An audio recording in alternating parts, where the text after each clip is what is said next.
Hello, my name is Josh Ambrose, and I'm the Associate Dean of Campus and Community Engagement here at McDaniel College. I also serve as the Fulbright Program Advisor, and I'm excited to tell you more about that program today. So, Fulbright is an internationally recognized scholarship that McDaniel students have won for the past 7 years in a row. It's a highly competitive program, but I want to tell you that you have a good shot at this. As I mentioned, we've been winning it, and so you should enter this consideration with a fair amount of confidence and hope. Fulbright was started after World War II by an act of Congress, and it continues to be funded by the U.S. government and overseen in cooperation with the State Department. Its mission is to promote mutual understanding and exchange.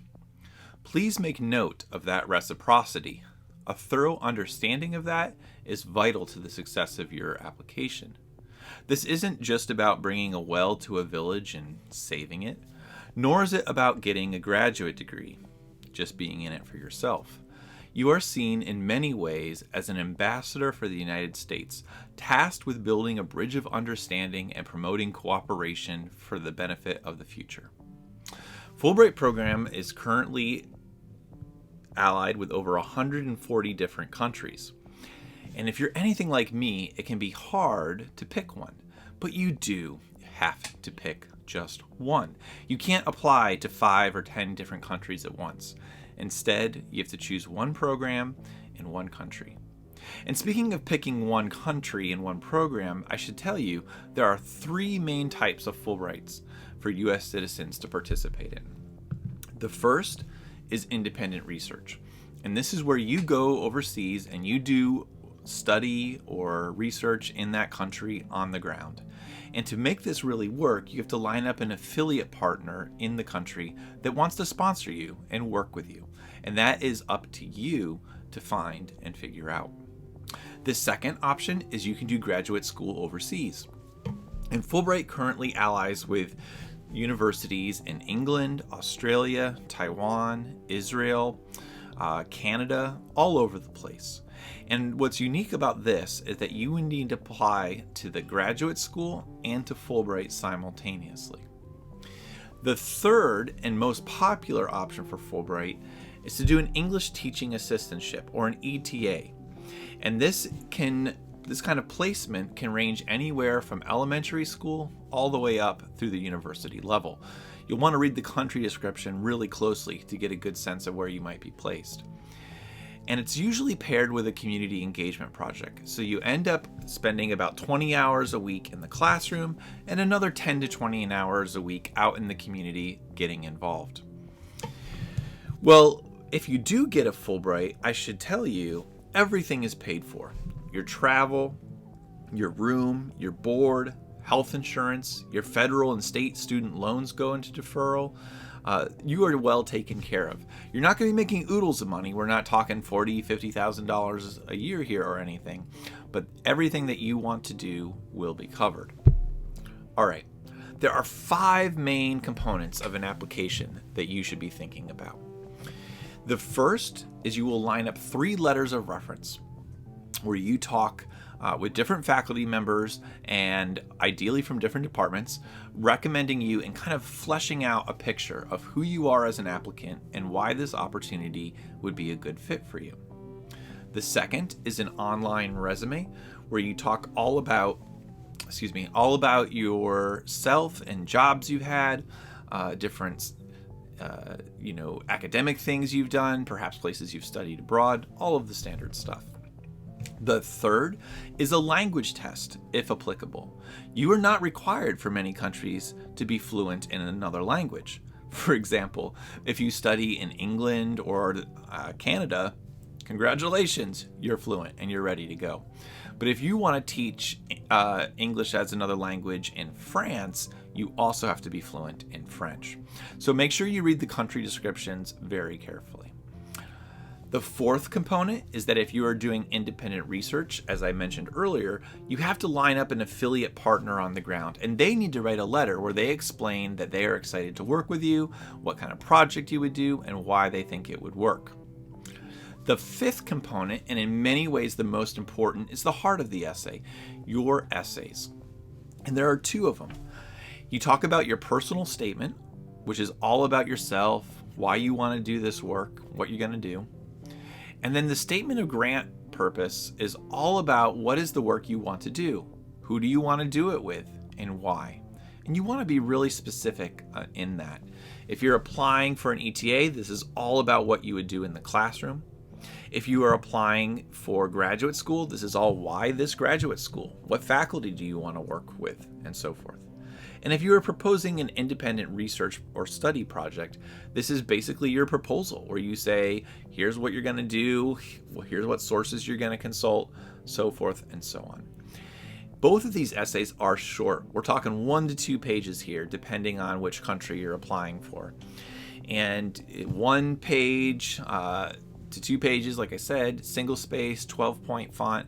You're going to be concise, and you're going to really make your language sing. So you usually go through many, many different drafts before submitting the final project. Well, speaking of submission, let's talk about the timeline. The first thing you do is you need to pick a country and start drafting your materials during your junior year. If you want to do an independent study, you need to line up an affiliate partner then. We then work on your materials over the summer. And in fact, by the end of the spring semester, I would like to see words on paper from you, bullet points, sentence fragments, something. And one of the things that I do as the program advisor is I can then give you feedback and tell you which stories are really working for you and give you some pointers on other things that you want to cover. We then go through at least 2 more iterations and edits of that over the summer, and you submit the complete package in early September to our campus committee, including your letters of reference, I should note. So just 2 weeks after you get back, you have a meeting with the campus committee in the middle of September, and you talk to them all about what you want to do. They look over your materials with a fine-tooth comb, and they give you suggestions. You then have 2 more weeks to make edits after meeting with them. And the entire package in its final form is due to be submitted to Fulbright in early October by the first weekend there. And that is a really hard deadline. If you miss it by a few minutes, an hour, a day, you're out of luck. There is nothing we can do. So you have to make sure you get it in by the deadline. But once you do, I give you a high five and we wait. Your materials then go to committees in DC or New York, depending on what kind of country you've applied for. And then a mix of higher education professionals and state officials get together to read through the materials and judge them. I have sat in on the committee in New York. They meet in a skyscraper overlooking the United Nations, and they will assemble a large list of applications, and they will talk through all of them, and they will rate them, and they will judge them as they pick who they think would be the best representatives of the United States overseas.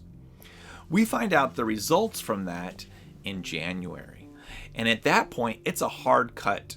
We usually go from a large stack of applications here at McDaniel down to just a few students who have made that final cut. There is no quota per school, so don't worry about that. I've had as many as 4 or 5 semifinalists, but it is usually very competitive. And if you do make it past that round, you're officially a semifinalist, you're to be congratulated, and you should put it on your resume. Your application materials then go out to the host country, and the entire process repeats itself, where their officials get together and they pick who they are most interested in based on their needs for that year. We find out who they have selected sometime between March and May. This year, our candidate to Indonesia found out in mid-March, and our candidate to Brussels found out in early April. And that we find out one of 3 possible outcomes at that time. No, we're sorry. Please try again. We'd love for you to be an alternate if money or availability opens up. Or, of course, the one that we're all hoping for. You're our first pick. Please come.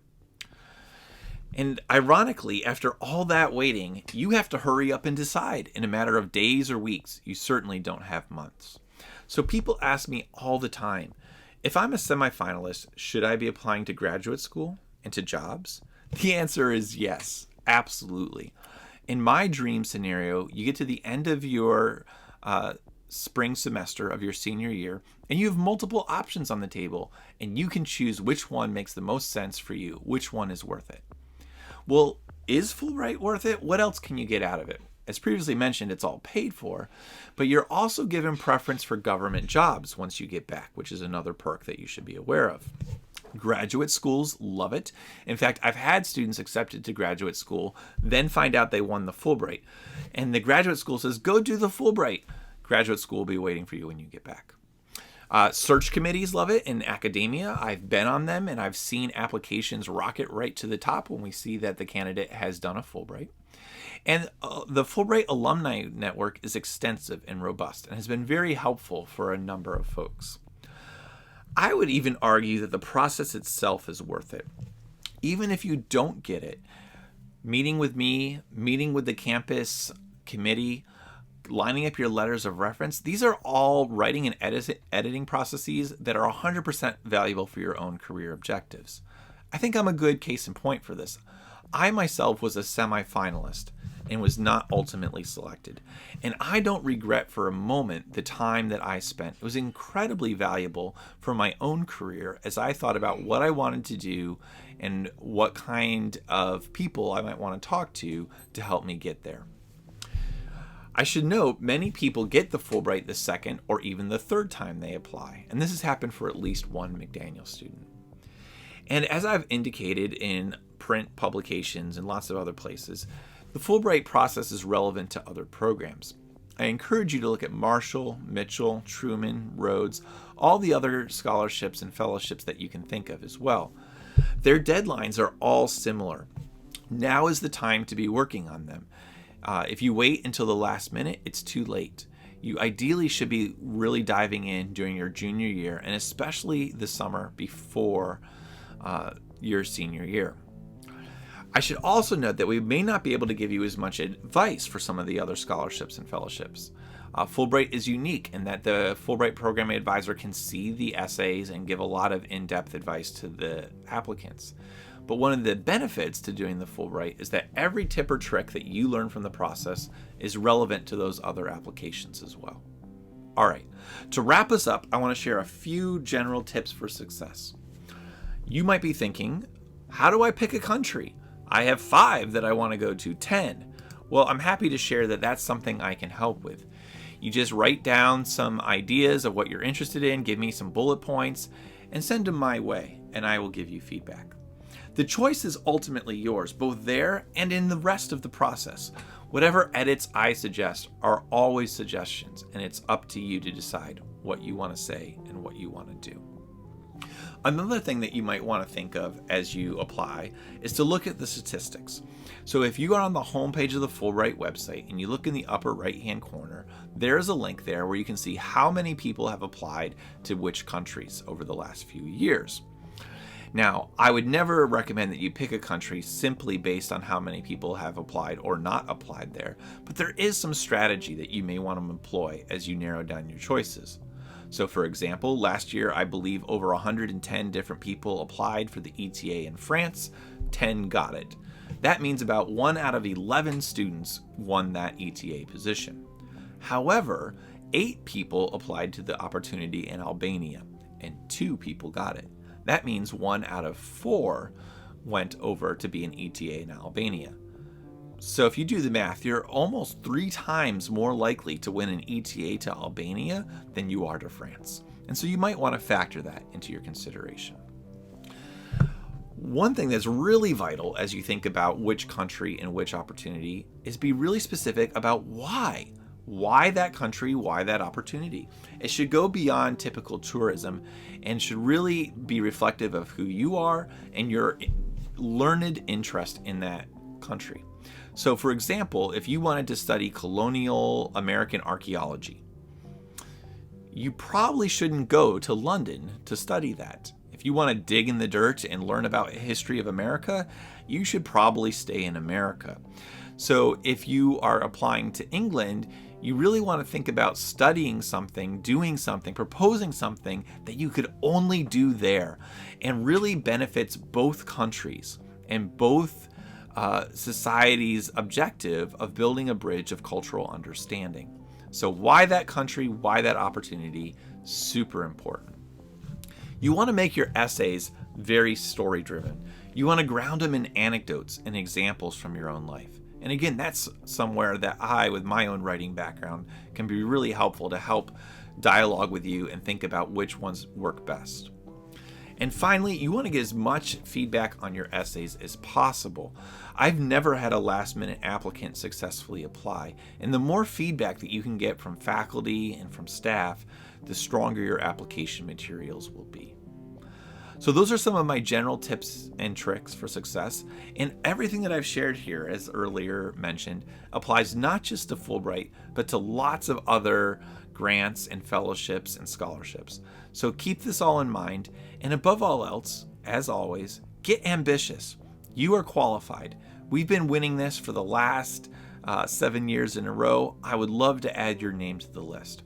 So look at the Fulbright website, start thinking about where you might want to go, and get in touch with me, and we'll start the process.